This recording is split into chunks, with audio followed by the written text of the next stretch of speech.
Welcome to Startup Hero. I'm here with Kari Runarsson. Yep. And he runs Authenteq. And Kari, why don't you tell us about Authenteq? Sure. So Authenteq is identity verification and private information management platform that verifies a person's real identity and then issues a government-grade digital biometric passport that the user can use to authenticate and verify themselves when doing business online. All the information. A biometric passport? Yep. And so how would a physical passport? No, so it's digital, Yeah. and it's saved on the user's phone and in the blockchain. And all the information is only accessible by the user himself. So Authenteq or anybody else doesn't have any access to it, or so it's users controlled and owned. So you've got this digital passport, and then what's the benefit to the user? Well, I mean, one of the things that we've been going through now is we opened up a branch or an office and a daughter company in Germany. And that's taken over 4 months to open a bank account. It's taken 4 trips to Germany to open one bank account, always because of some issues with the bank at the banks, and they did the KYC, the Know Your Customer process, which all banks have to put their users through. And every time there's been some problem, they photocopy the passport. The copy was too dark. They needed a signature, so I've had to go back and forth 4 times to Germany to do that. With something like Authenteq, you could do that across borders or from a location that's not at the branch itself. So now, but I have an Estonian card. Me too. Yeah. And I opened a bank account in 24 hours, and it works for the whole EU.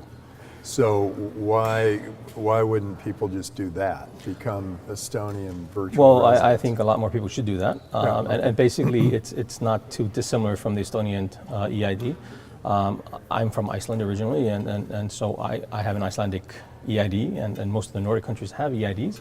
The problem and a huge limitation to the EIDs programs that are out there, including the Estonian one, is that EID is electronic ID identification. Yeah. Is that you can only use it inside that country. And even inside the country, it's fairly limited. It's usually limited to government agencies, filing tax returns and stuff like that. With Authenteq ID, we allow the user to use that same concept, but across borders and in any country. It's also a lot easier for companies to participate, so they don't have to go through a huge bureaucratic process of being part of that system. A gym or a hairdresser could even do that. So if I have this this ID, electronic ID from Authenteq, am I less likely to be hacked, or is there? And do I use it every time I've got to make a payment, or every time I open a bank account, or trade, or do any of that? The way it's used by the online service, that's our customer, is up to that service. They can use that to verify a person once, or they can use it if they're doing a purchase that's high value. An auction site might want to put a threshold on anything over $1,000. They need somebody to sign up with Authenteq ID. So yeah, it's very versatile in how to use it, and it can be used in so many different fields. So let's, so is the biggest use case the bank or the government or the individual? Who cares about it the most? Or Target or Sony, the people who get hacked? Yeah. Well, again, one of the main benefits is that it is on a blockchain, and only the user has access to that blockchain entry. And each entry is even separately encrypted on the blockchain. So hacking it is not impossible. Nothing's impossible, I guess. But the amount of energy and work you need to go through that to hack somebody to get his birthday or whatever is just beyond what anybody would do. So it's unhackable in that sense. Okay, it's unhackable. So how? My CTO won't like that I said that. But yeah. What's my purpose in having this is to be more secure, or to prove I'm me? to be more secure and for you, a lot more convenient than going 4 times to Germany to open a bank account, for instance. Sure. An online Because service. why? What do you have for me that I can take to the German bank so that I can open it just like that? So so one of my co-founders has been working on electronic ID schemes in 2 Nordic countries, and we're trying to have that level of accuracy and security. But at the same time, keeping convenience of the user being able to do this verification from his home or office. With the current EIDs out there, you always have to go to physical location. Like with Estonia, you had to go to an embassy or a consulate to get your EID. Authenteq is completely automatic and from your office or home. So how do you know it's me? Is it a face recognition, a fingerprint, a password, some combination of them? Yeah, so we start with really the only way of truly what's called entity identity binding, which is binding the entity, which is you, to the identity, which is what your government has issued you, which is your passport. On your passport, we access the chip of the passport because we get information that's visible. So there's nothing that secretive. The information that's printed on your passport, we can get access to digitally. So we get a digital copy of your picture. You take a selfie of yourself, and then we match those 2 pictures. We make sure that the passport hasn't been changed in any way or modified. So you match them automatically, not with a human watching. Yep. Okay. Yep. Match them. Match them. Make sure that the person that's taking the photos is a live person and not a video or a photo. And how do you know it's not just a photo? We do magic. Oh, okay. Magic. So somehow you can keep it from. You can beat a video. Yes. Like if I have a really high quality video Yep. of me moving Yep. like that, Yep. Someone else can't use that. Correct. Yep. And you've got a way of making sure that doesn't happen. Yep. Okay. And is that your secret sauce? Is that your that is part of reason it. for your life? That is part of it. The main secret sauce is I would say the business model. What is the business model? So the business model is that the user can adopt this without charge and can use this without charge. It's always the online service that's paying for it. Depending on, so for instance, a financial institution would, according to numbers in Europe, a KYC check, manual KYC check by a bank costs about 50 euros or dollars. Yeah. We could lower that substantially. And adding How? to that. How? What happens? Just because the price of the automatic process using the app is a lot lower. So they would use your app, and on your app would be, hey, this is Tim Draper, and here he's been verified. Yeah. And after you've given consent to them you knowing have this. 99.999 whatever Yep. likelihood that this is Tim Draper. Yep. Okay. After you give consent, it's always your consent. So I give consent for Sharing the that bank to information. use this, Yes. to use Authenteq. Yep. And then the bank can do all their work Yes. just electronically, Yep. quickly, Yep. and that will help them move money or do whatever they have to do. Yeah. So for And instance. they're the ones who are going to pay you for it. Yes, exactly. And why is that a unique part of your business? Why you said the business model? Is there something more to the business model? The part that's maybe more unique is that we don't claim any ownership of the information. So we're not trying to make money from the information of the user. We don't even know the information that you have there. It's all controlled by you. You're the holder of the private key to the blockchain entry. So we never know really what's going on there. And we're not trying to monetize off that information. I see. So it becomes just scrambled up in the data sphere somewhere. Yeah. And I keep track of all my data, and that can include my credit card number Exactly. and my Yep. social security number and Yep. my passwords Yep. and whatever else. Basically. And you never see it. Right. But you take all that data and you say, and you put my face on it, and you say that's that person, and they're attached to that data, and it's on this blockchain. Right. So information that you need to verify to a third party from that pool, you can do, and you decide what information is being shared. So would this be Through our app, efficient always. enough to be done like I mean, I think of Target. Would this be an efficient enough way for Target to use this and just every time a new customer comes through with a credit card or whatever? Right. So part of our process is that the onboarding process, the first time you do this using the passport, takes about 60 seconds. After that, you've done the process. You don't need to do that every single time you want to verify your identity to an online service.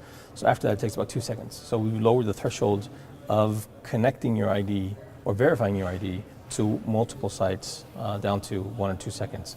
Are you ultimately going to have people just go and buy things and then just walk by and take the stuff, maybe put their finger down, or? We haven't really thought of it that way. Part because we don't want to interfere with buying habits or anything like that. So there is a possibility of using this as a single sign-on. We just don't want to do that. We don't want to get that Big Brother stamp on us. Yeah. So it's always up to you. You always give consent. And maybe a better example than Target would be like Ashley Madison. You sign up to Ashley Madison. They know a lot of personal stuff about you, right, and that was then ultimately hacked. Using Authenteq, the only thing Ashley Madison or any dating website really needs to know is, are you a male or a female? What age are you? And are you a real person? So we can tell Ashley Madison that Tim Draper is a male, he's this age, and he's been verified. And we know who he is, or he has been verified up to a very high accuracy. And that's all Ashley Madison really needs to know for you to be a good user on the site. So if it is hacked, they won't get your name because that will never be in there, and it's really none of your business. It's none of their business if I am on a website, whether or not I should be there. Right. And would you put medical records on something like this? It's definitely, there has been interest from the medical community doing that because that is a huge problem, especially in the States where you have no centralized databases. In many other Nordic countries, in Estonia, you have a centralized database with medical records and government records. But in places like the US, you don't have that, so that's definitely something that could be added. How much, do you have any customers so far? So we expect to launch in May. Okay. We're just finalizing and strengthening the product, strengthening the security features, the liveness detection, and all that. So we're working with development partners that are implementing this and giving us feedback. But yeah, so May, June, I would say we'll go and launch. And when you launch, what's the plan? Are you going to launch and then start talking to some of the high? Are there some smaller customers you can go after that might be earlier adopters, or do you have to go after these big ones that have the big problems? I think to begin with, we talk to the smaller ones simply because it's easier to get access to them and get a meeting with decision makers. I've been in the other side in previous startups where it's an enterprise sale and with a lead time of 9 to 12 months. At least first we want to work out all the kinks and make sure that it's really up to par, because we don't want to send a half complete product out there. Our reputation depends on it being secure and accurate. And do you have a few early customers that you really say, hey, these are going to be perfect candidates for us? So yes, so it's maybe twofold. It's marketplaces, auction website, for instance, that there's a lot of damage that can be done by a bad actor that takes part in an auction. If he's not the winning bid, he can influence the bidding history. So they really want to manage that there are no bad actors taking part in an auction. And then you have the fintechs or the financial institutions where it's a matter of regulation. They need to subject their users to this process, and we can offer them a much more convenient way to do that and cheaper, which is not the main sales message, but that's part of it. And are there competitive services that have something like this, or and what do you have over them? So this is when we started looking into this, there were not a lot of competitors. It's been growing, but part of what is common with all of them is that they're all using the user information to some extent to monetize off that.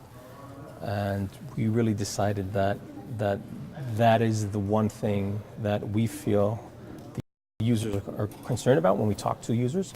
Who owns my information, who sees it, who can access it, You know, is it, especially with the new laws, I think in the U.S. where internet providers are getting more access to users' information, people are very concerned about this. So by saying it's user controlled and consent, I think we have a clear differentiation from the other competitors. And your what do you call it, facial recognition or whatever, the recognition system, is that unique, or do other people have similar things? So when we started out, we looked into our own, but it's become a commodity. There are several really good players that offer a solution as a vendor. So you're going to go out and use theirs? So we use the core, but then we enhance it. So because we're using, for instance, a provider that's doing the security for e-gates in Europe. So you go to European airport and use the e-gates. We're using the same vendor that's doing the face recognition there. But we need, because in an airport you have a machine that controls the height of the camera, you have equal lighting from both sides, and obviously when you're at home you might have more lighting from this side, which produces shadow here, so we need to correct those things. So the core matching algorithms we have from somebody else, but we need to augment that and enhance it. And you've been bootstrapping for quite a while. Yeah. What made you want to do this? It's been a couple of years, right? Yeah. So what made you decide this is something you really wanted to go after? So luckily I've been in a startup that had an exit. So I've been fueled by this foolish vision of, I can do it again. Honestly, I think that if I hadn't had a successful exit there, I probably would have given up.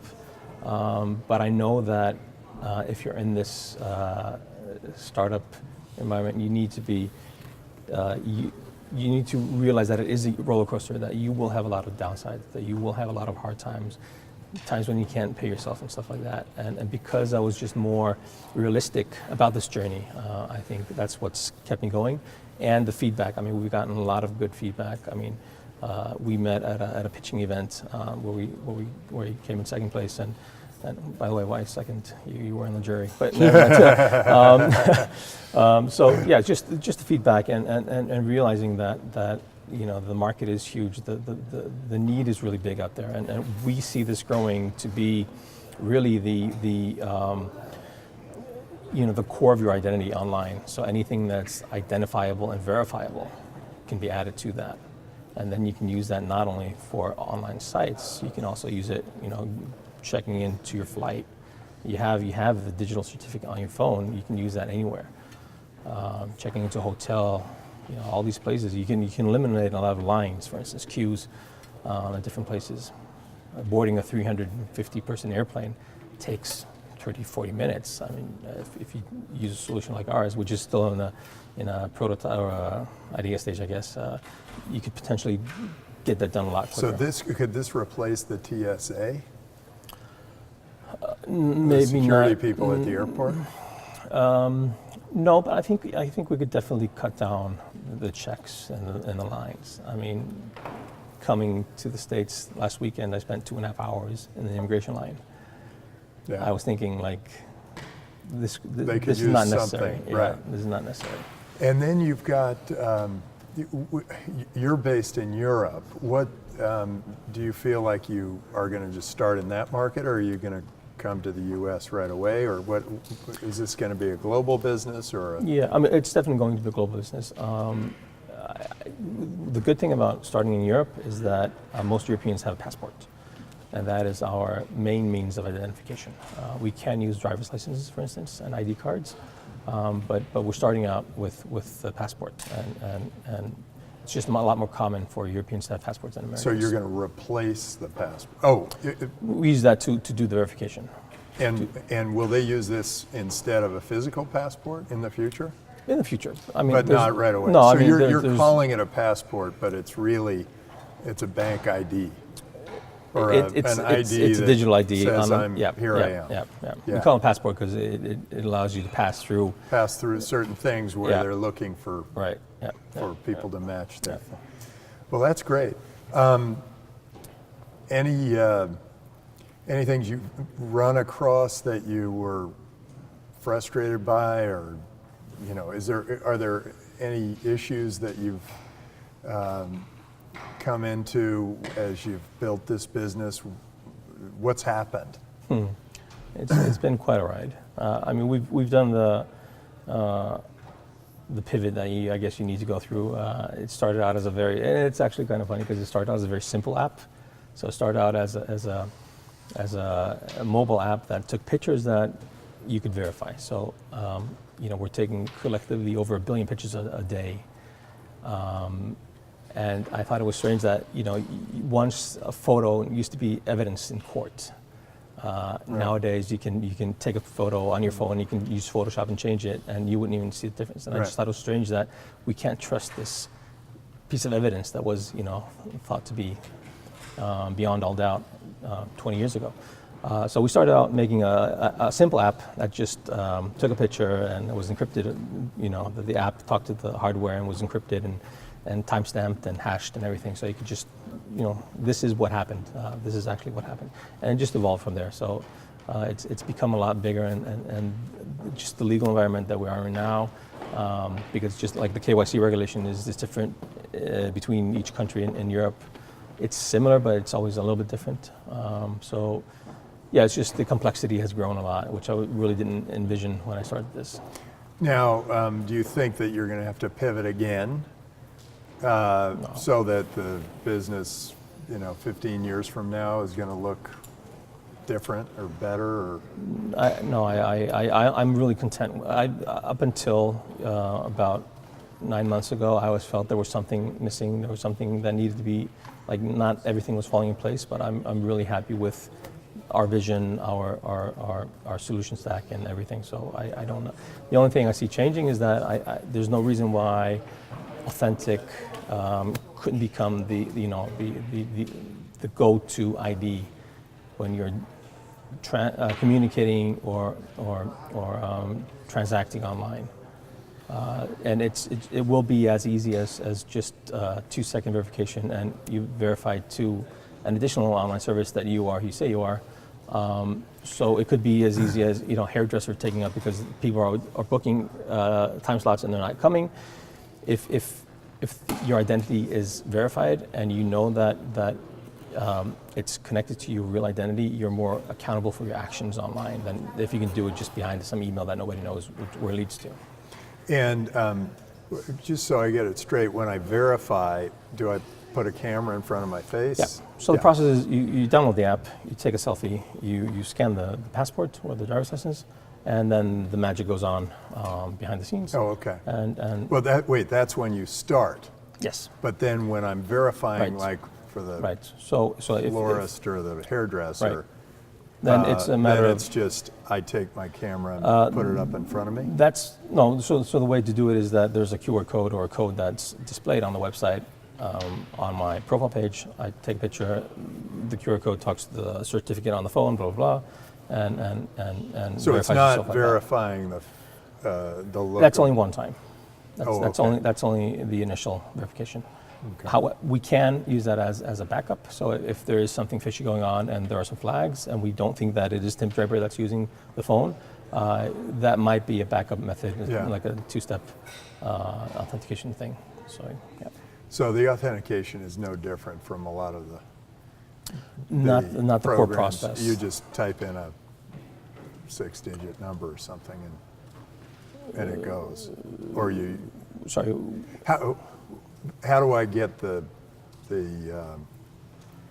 florist or the salon to know it's me so that I can give money to them? Yeah, so it would be like in the checkout process. It would be like right. So I've got my phone. I'm in the checkout process. And if you want to verify, show them a QR code or something. No. So you click to verify to the florist, and there's a QR code that is retrieved from our servers. Take your phone, you snap it, and the phone and the website talks together, and you've been verified. They get the QR code. The QR code is displayed on their website. On their website. Retrieved from our servers. Okay. Yeah. That's great. Yeah, that's happening already, that part. Yeah. Good. Well, thanks so much for being on the show. Yeah. Yeah, Good to be here. terrific. Good to So be here. it's Authenteq. It's, how do you spell it? So it's Authenteq with a TEQ in the end. TEQ.com. Yes. Terrific. Yeah. Yeah. Great. So if any of you are interested in learning more about Authenteq, send them a message or go look at their website. Absolutely. Great. Thanks so much. Thanks a lot. Thanks for being Thanks. on the show. Thank you. All right, so there's another startup hero.